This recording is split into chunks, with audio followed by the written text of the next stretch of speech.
शिका को लगा कि उसके लिए इतना ही काफी था। आखिर वो इससे ज्यादा की उम्मीद कर भी कैसे सकती थी। कम से कम अब उसके पास एक चांस तो होगा आदित्य और उसके बेटे के करीब जाने का, और इस बार वो फेल नहीं होना चाहती थी। थोड़ी देर में दोनों घर पहुंच गए। कपूर मैंशन एक शानदार विला था। पूरा विला गार्ड से कवर्ड था। चप्पे चप्पे पर गार्ड्स थे जो कि आदित्य और इशिका को जैसे जैसे वो उनके करीब से गुजर रहे थे उनको सैल्यूट करते जा रहे थे। इशिका की आंखें थोड़ी सी नम हो गई थी। आखिर वो इतने साल बाद जो लौटकर आई थी यहाँ पर, क्योंकि वो अपने पिछले जन्म में इस विला को अगले आने वाले 2 सालों में छोड़कर चली गई थी।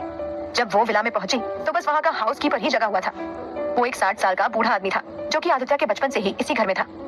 आदित्य के पेरेंट्स की एक एक्सीडेंट में डेथ हो गई थी और वो अपनी फैमिली का इकलौता मेंबर जिंदा था। उसके बाद इशिका से उसकी शादी हो गई और ऋषभ भी उसकी जिंदगी में आया। अब ये दोनों ही उसका परिवार थे। हाउसकीपर की भी वो बहुत रिस्पेक्ट करता था। आदित्य उनको काका कहता था, लेकिन इशिका उन्हें मिस्टर हाउसकीपर ही कहती थी क्योंकि वो यहाँ सबसे नफरत करती थी। लेकिन आदित्य ने उसे काका की बेइज्जती करने से मना किया था। काका उन दोनों को एक साथ वापस आते हुए देखकर हैरान रह गए। इशिका की आदित्य के लिए नफरत सब जानते थे। तभी काका ने कहा, आदित्य बेटा, इशिका मैडम, आप घर वापस आ गए। उनके ऐसे डिफरेंट टाइटल्स को सुनकर इशिका को याद आया कि उसने काका को कहा था कि वो उसे मैडम कहे, ना कि बेटा। वो उनको एक सर्वेंट से ज्यादा कुछ नहीं समझती थी। उसे अपनी बेरुखी याद करके खुद पर गुस्सा आया कि वो कैसे आदित्य के काका के साथ इतना बुरा बिहेव कर सकती थी। इशिका बोली, काका, मुझे आज तक आपके साथ की गई सभी बदतमीजियों के लिए माफ कर दीजिए। उसकी बात सुन आदित्य और काका दोनों ही शॉक थे। आदित्य ने मन ही मन सोचा कि ना जाने आने वाले टाइम में ये लड़की उसको और कितना शौक देने वाली है। वही काका को तो यकीन ही नहीं हुआ कि इशिका उनसे इतने प्यार से बात कर रही थी, और तो और उनसे माफी भी मांग रही थी। वो कुछ कहने के लिए हुए, लेकिन आदित्य ने उन्हें कुछ इशारा किया जिससे वो कुछ समझ गए। वो मुस्कुराते हुए बोले, मैडम, वैसे तो आपको माफी मांगने की कोई जरूरत नहीं है, लेकिन आप फिर भी मांग रही हैं तो ठीक है, मैं आपको माफ कर देता हूँ। इशिका ने कहा, थैंक यू सो मच काका। वैसे अगर आपने मुझे दिल से माफ कर दिया है तो आप मुझे मैडम न बोलकर इशिका बेटा ही बोलिए, क्योंकि आप उम्र में मुझसे बहुत बड़े हैं। उसे पता था कि काका ने ये सब आदित्य के इशारे पर ही कहा था, लेकिन वो इस मौके का फायदा उठाए बिना कैसे रह जाती। बाद में वो अपने एक्शन से सबकी उसके बारे में थिंकिंग चेंज करने वाली थी। आदित्य ने कहा, रात बहुत हो चुकी है, जाओ जाकर सो जाओ। काका, आप मेरी स्टडी में आना, कुछ काम है आपसे। इतना कहकर वो चला गया। काका भी उसके पीछे पीछे चले गए। इशिका भी अपने रूम की ओर चल दी, लेकिन बीच रास्ते में ऋषभ का रूम था तो उसका बहुत मन किया ऋषभ को देखने का। उसने चुपके से डोर को ओपन किया। रूम में काफी अंधेरा था। इशिका ने अपने फोन की टॉर्च ऑन की और ऋषभ के बेड के पास पहुंच गई और उसने साइड रखा टेबल लैंप स्विच ऑन किया तो रूम में हल्की सी रोशनी छा गई। ऋषभ अपने बेड पर आराम से सो रहा था। उसका ब्लैंकेट उसके ऊपर से थोड़ा सा हट गया था, जो कि उसके करवट बदलते वक्त हुआ था। इशिका उसके फेस वाली साइड पर बैठ गई और उसकी आंखों से आंसू गिरने लगे।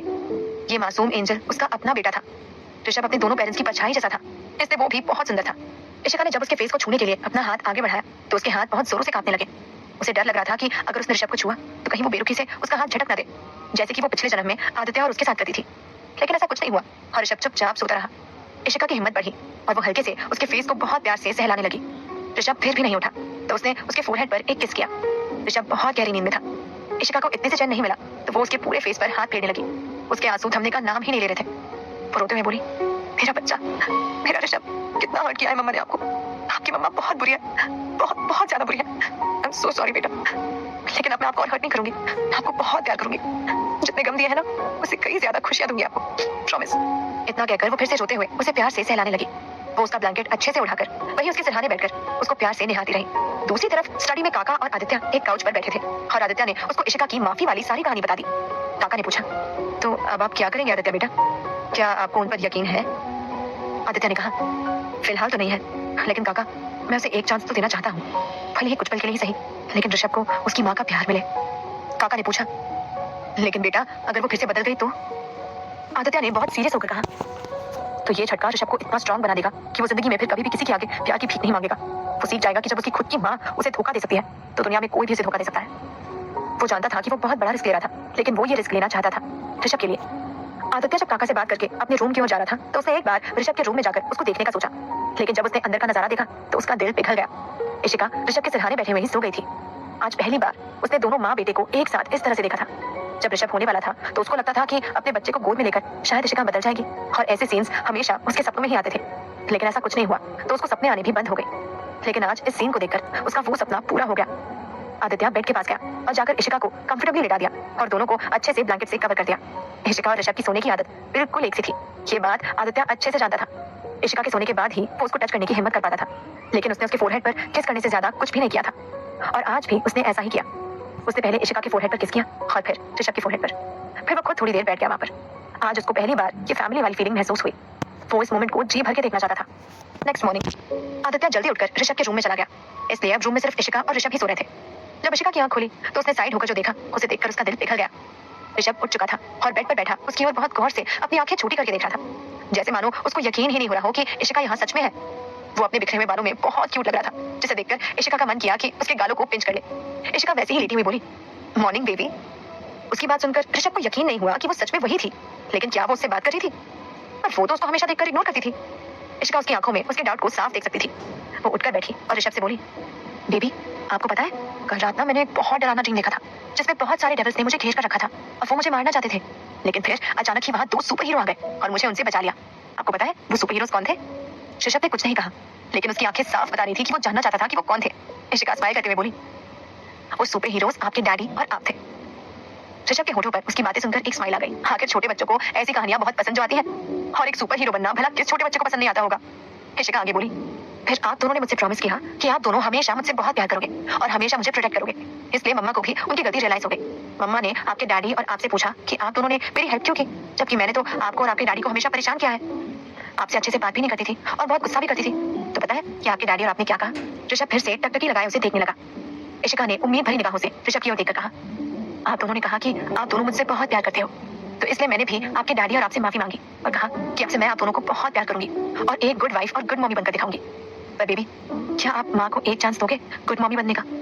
ऋषभ बिना कुछ बोले उसे ही देख रहा था। इशिका को लगा कि शायद ऋषभ ने उसको माफ नहीं किया। वो समझ सकती थी कि ऐसा क्यों था, लेकिन फिर भी उसकी आंखों से आंसू गिरने लगे। ऋषभ, जिसे वो सब प्यार से ऋषु बुलाते थे, उसने उसको रोते हुए देखा तो तुरंत आगे बढ़कर उसके आंसू पोंछते हुए बोला, प्लीज आप मत रो, आप मत रो, आप रोते हो तो मुझे अच्छा नहीं लगता। उसकी बात सुनकर इशिका के मन में एक उम्मीद जगी। उसने ऋषभ से पूछा, तो क्या आपने मम्मा को माफ कर दिया? क्या आप उनको एक चांस दोगे गुड मम्मी बनने का? ऋषभ ने कहा, यस। इशिका ने उसको झट से अपने गले लगा लिया और रोने लगी। ऋषभ भी आज पहली बार अपनी माँ के इतने प्यार से उसको हक करने से बहुत ज्यादा इमोशनल हो गया और वो भी रोने लगा। दोनों माँ बेटे काफी देर तक इसी तरह से रोते रहे। फिर अचानक से गेट पर नॉक होने से उन दोनों का ध्यान टूटा। गेट को आदित्य ने जाते वक्त बाहर से लॉक कर दिया था। काका गेट पर नॉक करते हुए बोले, बाबा आप उठे नहीं क्या अब तक? आपको स्कूल के लिए लेट हो जाएगा।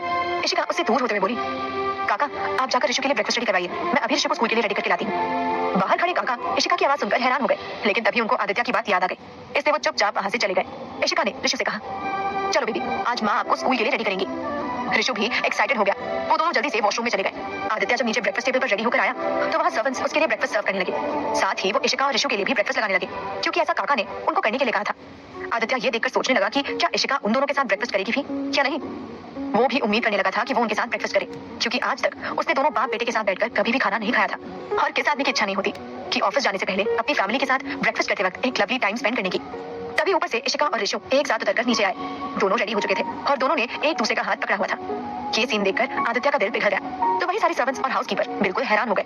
उन्होंने आज तक इशिका को ऋषु को दुत्कारते हुए ही देखा था, लेकिन आज दोनों को एक साथ देखा तो उनको अपनी आंखों पर यकीन नहीं हुआ। चीजें बदल रही थी, लेकिन इशिका का ये बिहेवियर क्या मोड़ लाएगा ऋषभ और आदित्य की जिंदगी में, जानने के लिए सुनते रहिए इश्क की बाजी सिर्फ पॉकेट एफएम पर।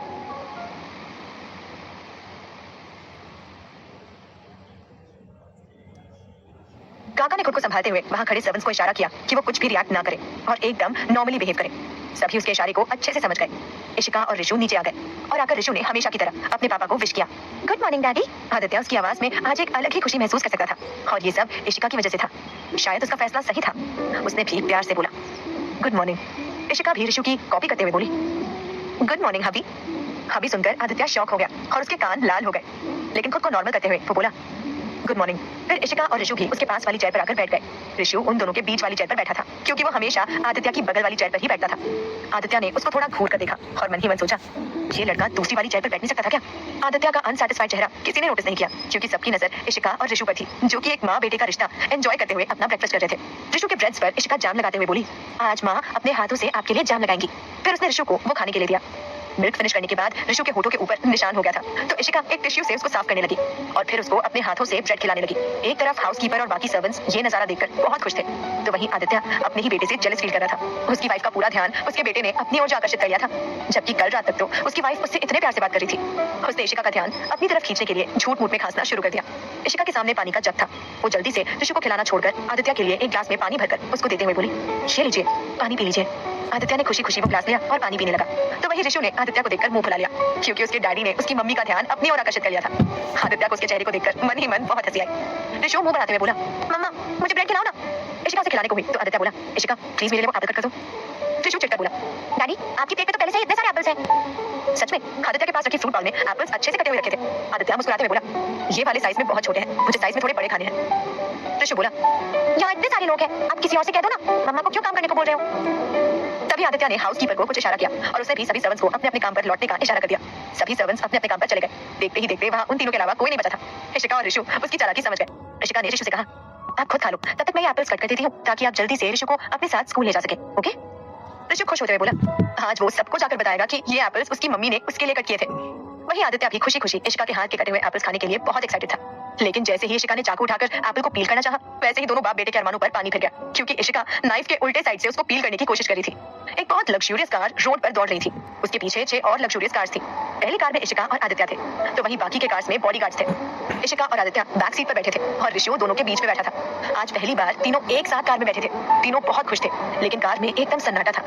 इशिका सन्नाटे को तोड़ते हुए बोली, आई प्रॉमिस कि मैं कुकिंग सीख लूंगी, फिर आप दोनों को बहुत टेस्टी खाना बनाकर खिलाऊंगी।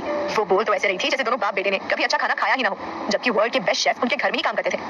ऋषु ने मुस्कुराते हुए कहा, डोंट वरी मम्मी, आपको कुकिंग सीखने की कोई जरूरत नहीं है। आप बस मेरे ब्रेड्स पर जैम लगाकर मुझे अपने हाथ से जैम ब्रेड खिला दोगी तो मेरे लिए इतना ही काफी होगा। ऋषु बहुत ही स्मार्ट था। उसको लगा कि अगर उसकी मम्मी कुकिंग करेगी तो उसके डैडी को भी उसकी मम्मी की अटेंशन मिलेगी, लेकिन वो अपनी मम्मी की सारी अटेंशन सिर्फ अपनी तरफ ही रखना चाहता था। अपने बेटे के खुराफाती दिमाग से अनजान इशिका खुश होकर बोली, ओह बेबी दैट्स सो स्वीट। ये बोलकर उसने ऋषु के सर पर एक किस कर दिया। लेकिन आदित्य अपने बेटे के खुराफाती दिमाग को अच्छे से जानता था। आखिर उसकी वाइफ की अटेंशन पर उसका भी तो कुछ हक था। वो बोला, आप अभी इतने छोटे नहीं हो कि आपकी मम्मी को आपको अपने हाथों से खाना खिलाना पड़े। ऋषु ने पाउट बनाया तो स्टोरी अच्छी लगी हो तो लाइक करें, कमेंट करें और सब्सक्राइब करना ना भूलें। मैं आपके लिए एपिसोड जल्द से जल्द लाने की कोशिश करता हूँ। बाहर जाना रहता है ना, ऐसे में मम्मी हमेशा आपको नहीं खिला पाएंगी, आप समझ रहे हो ना। ऋषु बोला, ओके मम्मा। फिर उसने आदित्य की तरफ मुड़कर अपनी आंखों से अपना गुस्सा जाहिर किया। ये देखकर आदित्य को हंसी आ गई और उसने ऋषु को देखकर आई विंक किया। बाप बेटे की आंखों ही आंखों में चढ़ रही जंग से अनजान इशिका अपने फोन से किसी को एक मैसेज टाइप कर रही थी, I want to talk to you. दूसरी साइड से मैसेज आया, who are you. Ishika type करती है, I know that you are really angry with me but I really need you, please talk to me, let's meet for once. दूसरी तरफ से reply आया, okay when. Ishika ने reply किया, this Sunday 11 AM at city mall. दूसरी side से reply आया, done. Ishika को ये रिप्लाई पढ़कर बहुत खुशी हुई। ये श्रेया थी, उसकी बेस्ट फ्रेंड। आदित्य से जब इशिका की शादी हुई थी तब उसने इशिका को बहुत समझाया था कि आदित्य एक अच्छा जीवन साथी होगा उसके लिए, लेकिन इशिका ने उसकी बातें नहीं मानी और गुस्से में आकर उससे अपनी दोस्ती तोड़ दी। उसके पिछले जन्म में आदित्य को छोड़ देने के बाद श्रेया ने इशिका से मिलकर उसे बहुत समझाने की कोशिश की। उससे कहा कि वो आदित्य के पास वापस लौट जाए। अमित अच्छा इंसान नहीं है, वो और रूपाली उसका बस फायदा उठा रहे हैं और उसका जी भर के फायदा उठाने के बाद उसको बर्बाद कर देंगे वो लोग। लेकिन इशिका की अकल पर तो उस टाइम ताले लगे हुए थे, इसलिए उसने श्रेया की एक नहीं सुनी और जब तक इशिका को उसकी बात समझ में आई तब तक बहुत देर हो चुकी थी। श्रेया की भी मौत हो गई थी। उसके पिता ने उसकी शादी जबरदस्ती एक प्लेबॉय टाइप के बिजनेसमैन से करवा दी थी, जिसके बाद उस आदमी ने श्रेया को इतना टॉर्चर किया कि बेचारी ने अपनी जान खुद ही ले ली। इशिका को उसकी मौत की खबर रूपाली ने बहुत खुश होते हुए दी थी। उस दिन इशिका को बहुत पछतावा हुआ श्रेया की बात ना मानने का। अगर वो उसकी बात मान लेती तो अमित और रूपाली की जाल में नहीं फंसती और श्रेया से अगर उसकी दोस्ती नहीं टूटी होती तो वो श्रेया को बचा लेती। वो ये सब सोच ही रही थी कि तभी कार अचानक से रुकी। इशिका ने देखा कि ऋषु का स्कूल आ गया था। वैसे तो इशिका पहले भी कई बार स्कूल आई थी, लेकिन अपने बेटे के लिए नहीं बल्कि मोहित के लिए। ये सोचकर ये से खुद पर बहुत गुस्सा आ रहा था। तभी ऋषु ने उससे उम्मीद भरी निगाहों से पूछा, क्या आप मेरे साथ चलोगी। इशिका को उसकी ऐसी नजर पर बहुत प्यार आया। उसने तुरंत अपने पर्स से अपना मास्क और गॉगल्स निकालकर पहन लिया और खुद कार से उतरकर ऋषु को उतरने में हेल्प करने लगी। तो वही आदित्य गौर से इशिका को ही देखे जा रहा था। क्या वो सच में ऋषु को अंदर छोड़ने जाने वाली थी। इशिका और ऋषु खुशी खुशी जाने लगे तो आदित्य ने भी अपने मास्क और गॉगल्स लगाए और वो भी कार से उतर गया। ऋषु आज बहुत ज्यादा एक्साइटेड था। आज पहली बार उसकी मम्मा उसको ड्रॉप करने आई थी। आज सभी बच्चों को पता चल जाएगा कि उसकी भी मम्मा है। वो बहुत खुश होकर अपने पेरेंट्स के साथ झूमता चला जा रहा था। उसका एक हाथ आदित्य ने और दूसरा हाथ इशिका ने थामा हुआ था। वो दोनों ही उसकी खुशी को देखकर बहुत ज्यादा खुश थे। ऋषु के बाकी फ्रेंड्स भी स्कूल के अंदर अपने पेरेंट्स के साथ ही जा रहे थे। जब उन्होंने ऋषु को देखा तो उसके साथ वो इशिका को देखकर बहुत हैरान हुए। ऋषु को अपने पापा के साथ तो उन्होंने कई बार देखा था, लेकिन आज ये पहली बार था जब वो उसके साथ किसी आंटी को भी देख रहे थे। वो इशिका को इसलिए पहचान नहीं पाए थे क्योंकि इशिका जब भी मोहित के साथ आती थी तो हमेशा फेस मास्क रिमूव करके ही आती थी। सबको पता था कि इशिका और अमित अच्छे दोस्त थे और अमित का अडॉप्टेड बेटा मोहित था। इशिका ने अपने पिछले जन्म में अमित के लिए मोहित को बहुत प्यार दिया उसको पाला पोसा, उसके हर नखरे उठाए, उसका बुरा बिहेवियर झेला, सिर्फ इसलिए क्योंकि वो अमित का अडॉप्टेड बेटा था। लेकिन बाद में जाकर उसे पता चला था कि मोहित रूपाली की नाजायज औलाद थी, जिसके पिता तक को वो जानती नहीं थी। अमित रूपाली को बहुत प्यार करता था, इसलिए उसने मोहित को बचपन से पाला ताकि किसी को भी रूपाली का ये सच पता न चले।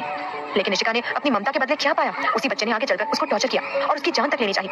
वहीं दूसरी तरफ उसका खुद का बेटा, जिसके साथ उसने कभी अच्छा बर्ताव नहीं किया, वो उसकी जान बचाने के लिए आया था। इस बार वो अपनी ममता अपने खुद के बेटे पर लुटाने वाली थी, ना कि उस मोहित पर।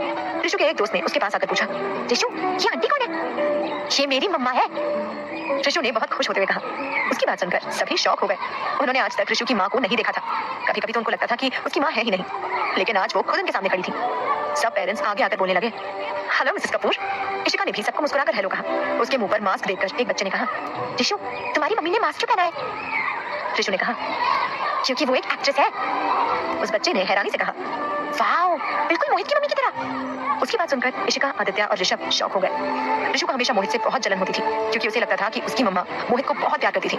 सबको स्कूल में लगता था कि वो औरत जल्द ही मोहित की। स्टोरी अच्छी लगी हो तो लाइक करें, कमेंट करें और सब्सक्राइब करना ना भूलें। मैं आपके लिए एपिसोड जल्द से जल्द लाने की कोशिश करता रहूँगा। वो तो उसके पापा मेरे दोस्त है ना, इसलिए कभी कभी उसे छोड़ने आ जाती हूँ। लेकिन ऋषु मेरा असली बेटा है। आज से पहले मैं उसको छोड़ने इसलिए नहीं आई थी क्योंकि मेरे ऋषु को संभालने के लिए बहुत सारे लोग हैं, लेकिन उस बेचारे मोहित के पास इतने लोग नहीं है ना, इसलिए। लेकिन आप लोगों को मिसअंडरस्टैंडिंग हो गई है, क्योंकि मम्मा तो मैं सिर्फ अपने ऋषु की ही हूँ, राइट ऋषु? क्या ऋषु इस सच को एक्सेप्ट कर पाएगा? जानने के लिए सुनते रहिए इश्क की बाजी, सिर्फ पॉकेट एफएम पर।